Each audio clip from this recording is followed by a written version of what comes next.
Os Estados Unidos podem desligar o GPS do Brasil? Essa possibilidade tem sido especulada há alguns dias, em meio ao agravamento da crise entre os dois países. E quando pensamos em GPS, a gente normalmente lembra de aplicativos como o Google Maps e o Waze. Mas esse sistema também é usado em aeronaves, embarcações, sistemas de monitoramento como tornozeleiras eletrônicas e até em sistemas bancários. Ou seja, se ele fosse mesmo desligado, o problema seria grande. Mas será que essa é uma possibilidade real? Eu sou André Biernat, da BBC News Brasil, e neste vídeo te explico em 3 pontos como o GPS funciona e se é possível que ele seja simplesmente desligado. Bom, a crise entre Brasil e Estados Unidos, que começou com o anúncio de Donald Trump de que taxaria 50% de todos os produtos brasileiros, se aprofundou muito nos últimos dias. Primeiro com a operação da Polícia Federal na casa do ex-presidente Jair Bolsonaro e depois com o anúncio de sanções americanas contra o ministro Alexandre de Moraes do Supremo Tribunal Federal. E depois disso, muita gente passou a se perguntar o que mais o presidente americano Donald Trump pode fazer daqui em diante. O próprio Eduardo Bolsonaro, deputado federal e filho de Jair, sugeriu que, abre aspas, tem muito mais por vir em termos de sanções americanas contra produtos, políticas ou cidadãos brasileiros. E uma das ações especuladas nos últimos dias tem a ver com o GPS. Apoiadores do ex-presidente Bolsonaro começaram a indicar que os Estados Unidos poderiam limitar o acesso do Brasil a esse sistema de localização e navegação. Mas para descobrir se essa é uma possibilidade real, antes a gente precisa dar um passo atrás e entender como exatamente o GPS funciona. Bom, GPS é uma sigla para Global Positioning System, o sistema de posicionamento global. Essa tecnologia consegue dar com precisão e rapidez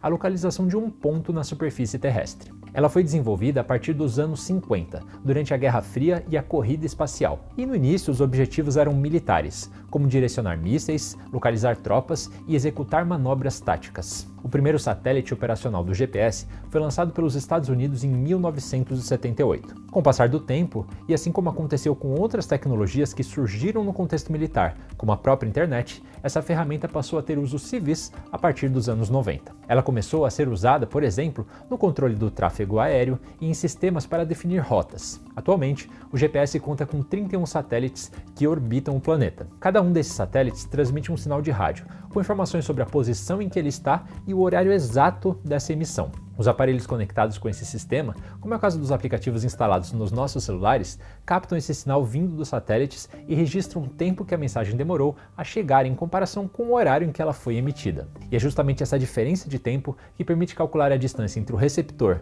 aqui embaixo, e o satélite, lá em cima. Como as ondas de rádio se deslocam na velocidade da luz, mesmo uma diferença de poucas frações de segundo pode representar uma distância de quilômetros na posição da superfície terrestre. E, para que esse sistema seja bem preciso, os aparelhos receptores sempre recebem o sinal de pelo menos 4 satélites diferentes. Assim, é possível triangular as informações e determinar o ponto exato em que seu celular ou qualquer aparelho conectado ao GPS está. Vamos então ao ponto 2. Será que os Estados Unidos podem desligar o GPS do Brasil? Minha colega Ruth Pina conversou com especialistas no assunto e todos disseram que é bastante improvável que uma coisa dessas aconteça. O principal motivo para isso está na forma como o GPS está configurado. Os sinais transmitidos pelos satélites são unidirecionais, ou seja, eles alcançam livremente e, ao mesmo tempo, receptores em qualquer parte do mundo. O engenheiro Eduardo Tude comparou esse sistema ao sinal da TV aberta, captado por antenas que a gente instala em casa. Segundo ele, o sinal do GPS é transmitido para todo mundo, para quem quiser pegar aquele sinal. Ou seja, se os Estados Unidos quisessem bloquear esse acesso, seria necessário mexer primeiro na forma como o sinal é transmitido. E isso é algo praticamente inviável de fazer, ainda mais num prazo tão curto. E tem mais. O engenheiro disse que seria muito difícil restringir o acesso ao GPS de um país específico sem afetar regiões vizinhas ou até mesmo os próprios Estados Unidos. Mas, é claro, existem maneiras de interferir na recepção do GPS em lugares específicos.